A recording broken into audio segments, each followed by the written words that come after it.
Hello, everyone. Welcome to our lecture week 8, our lecture 8 of programming with C++.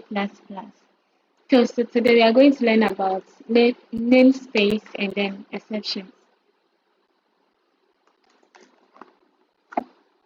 So by the end of this lecture, you will understand what namespaces are and how to use them effectively, and work with different types of namespaces, including built-in, inline, and then anonymous namespace. Understand the compilation and then program structure in C++. Create and use header files to organize your code. Handle exceptions properly using try-catch and blocks. And then write robust programs that can handle errors and gracefully. Okay, so let's look at namespace. So you can think of namespace like organizing files in different folders on your computer. Just like you might have photos folder and then a document folder to keep things organized. Okay, so the same way, a namespace is a feature that provides a way to group related identifiers such as the variables, functions, the class under single names, and so on. So let's look at. So here is the structure of namespace definition.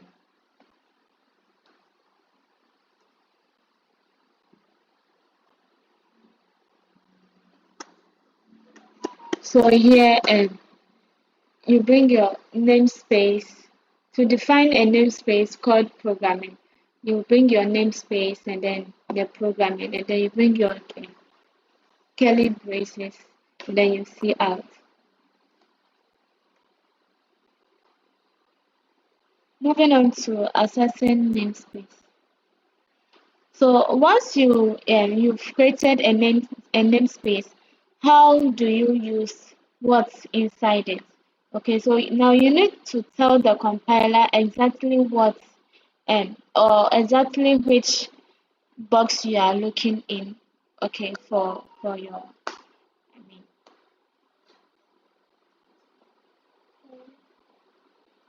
So here is um, some sample of code using namespace. You can try your hands on. Okay. So moving on to namespace using directives. So sometimes typing namespace every time can be tedious, okay? The using directive is like saying I'm going to be using items from this specific box a lot. So just assume I mean this box unless I say otherwise. So here is a sample code using namespace directive.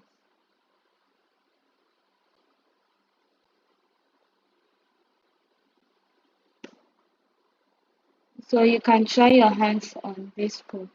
Now let's look at types of namespace. We have the inbuilt namespace, inline namespace, anonymous namespace, and then we have the global namespace. So let's look at them one by one. So with the inbuilt namespace, it's like a pre-installed apps on your phone. They come with C++ and then contain useful functions and objects that you can use right away. Okay, and then the most common built-in namespace is the STD, that's the standard. That's the standard, and then the STD namespace contains most of the standard functions. And objects, and also classes like cin, cout, vector, and then the string, and then many more you can mention them. So this is the sample code using namespace. Then we have our STD, and that's the standard. Moving on to inline namespace. It's like having a box within a box, okay? So the inner box is so convenient that you can access its contents directly without opening it first.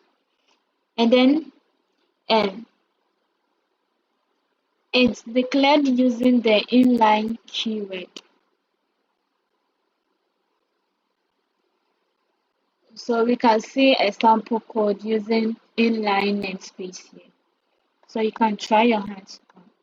Moving on to anonymous namespace.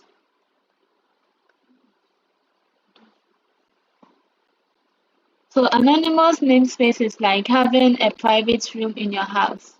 Only people in that specific house um, can access what's inside. Okay, so anonymous namespace doesn't have a name. When we say anonymous, that means it doesn't exist. Okay, so anonymous doesn't have a name.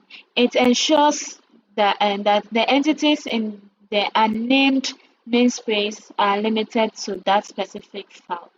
Okay, this is useful for creating file local variables and then functions. Also, we have some sample codes you can try your hands on.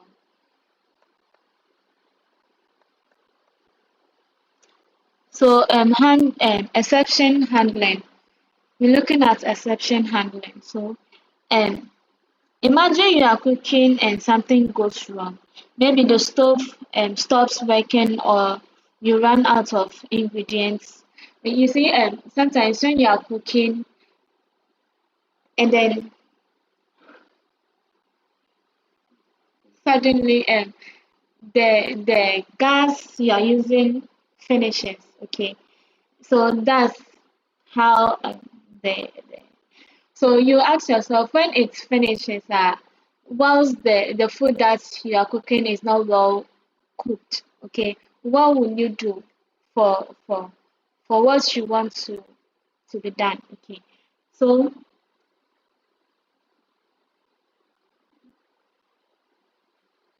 exception handling in programming works similar. Exception handling is based on keeping the normal functionality of the program separate from error handling. Okay, the basic idea is that errors occurring in one particular part of the program are reported to another part of the program, known as the calling environment, which performs central error handling.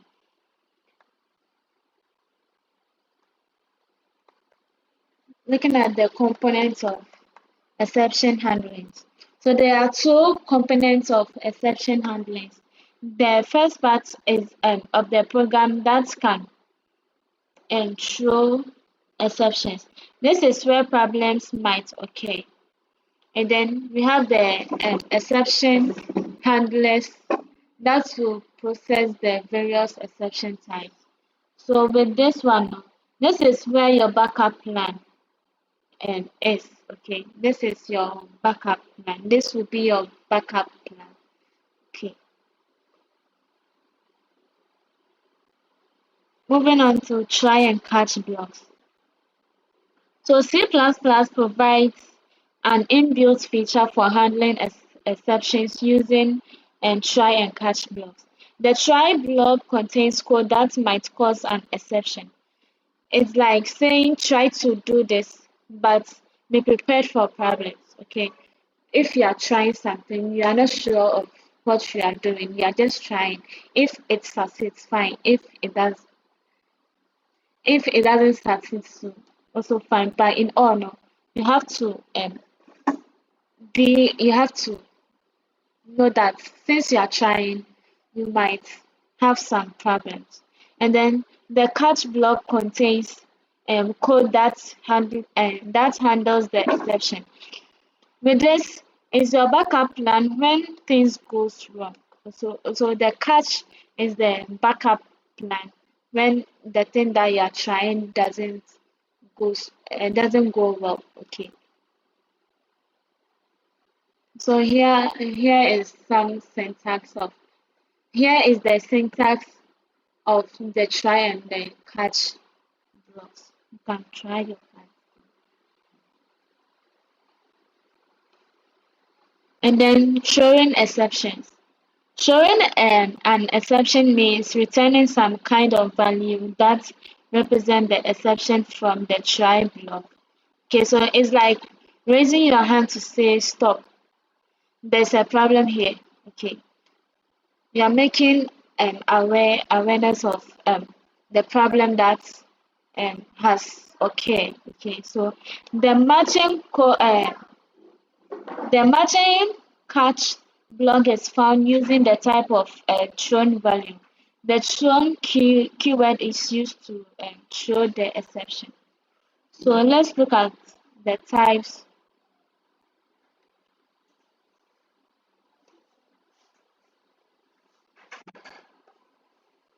The types. The types of values that can be thrown as an exception. So we have the built-in, like int, and then car with the asterisk, that's the pointer, and then etc. You can name them. Then we have the standard exceptions. This is the predefined exception classes. Then we have the custom exceptions. So the custom exceptions is your own exception classes. So here is a sample code you can try.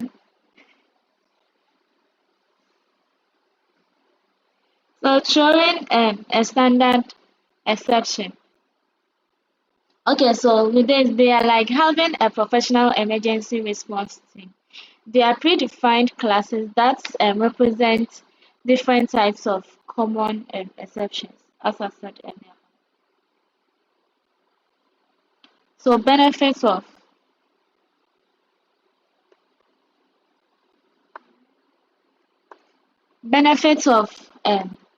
exception handling. So we have separation of error handling code from normal code. Here, your main logic stays clean and then also readable, while error handling is organized separately. And then two functions or methods can be handled only the exceptions chosen. Okay, so you can choose which exceptions to handle and which to let propagate up to calling functions. And then three, we have grouping of error types. You can handle similar types of errors together, making your code more organized and then maintainable.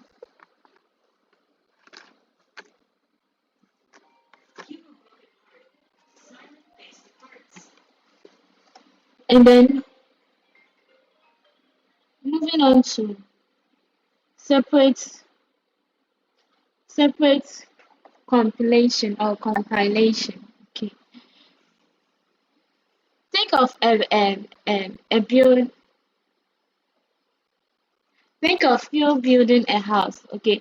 Instead of building everything at once, um, you first have to build your foundation, and then you arrange your blocks to form a room or like how you want your structure of the house to be, and then you come to the wall, you build your walls, and then the roofing, you paint, and then all that. So each part can be built separately and then combined.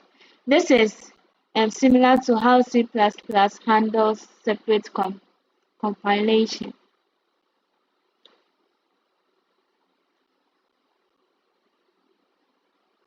So moving on to header files. So header files are like instruction manuals or blueprints. They contain declarations that tell the compiler what functions, classes, and then variables are available. But now, but not how they are implemented. Okay, so in C++, header files may or may not end with the H extension. Header files are basically used to declare an interface of a model or any library. So moving on to the components of header files. So one, we have the function declaration. That's what functions are available. That's the functions available. And then the data type definition. The data type definition is the custom data types you've created yourself. And then the macros is also the preprocessor definition. So here is the syntax for header files. Okay.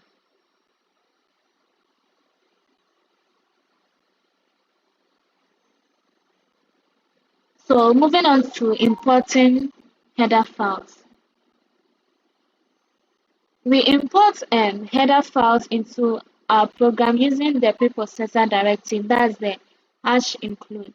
These preprocessor directives are instructions to the compiler that these files need to be processed before compilation. Okay, so the preprocessor literally copies the content of the header file into your source file at the point where the hash include directive appears. And then types of header files. So we have the first one to be the standard header file or pre-existing header files. And then let's look at the standard header files. So the standard header files are like tools that come with your C++ compiler. They are already there and ready to use. Okay, so you just need to include them in your program. And then we have the common examples of header files. So this include the IOStream, the CMAT, then the string, and then the steno, and then the vector. Okay.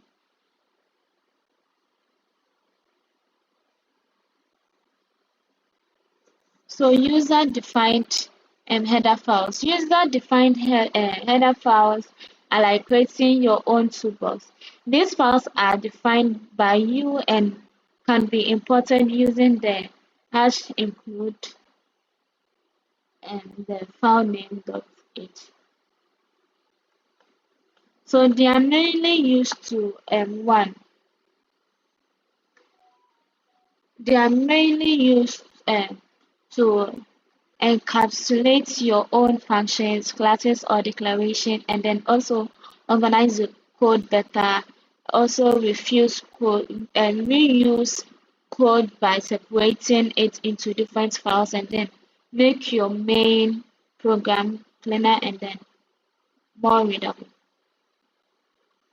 So here is um, uh, the syntax for defined user-defined header files.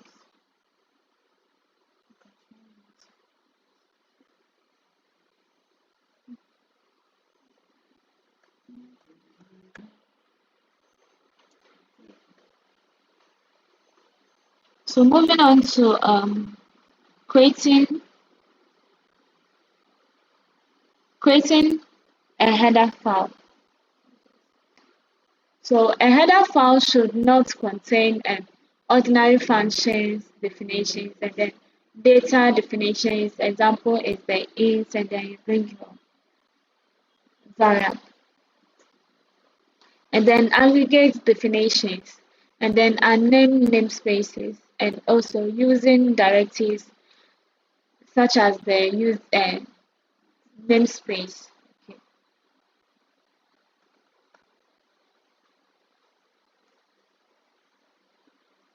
And then programs. So a program is a collection of separately compiled units combined by a linker. So every function, um, object, or a type used in this collection must have a unique definition. And a program must also contain exactly one function called the main with the parentheses. And then the components of a program. So we have the main function, which is the computation performed by your program that starts with the invocation of the global function. That's the main, and ends with a return from the main function. Okay.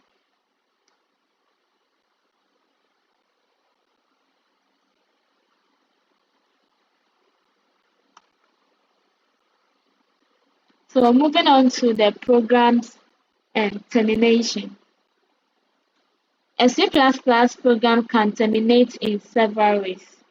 So we have the by returning main from the main function, that normal clean termination by calling exit.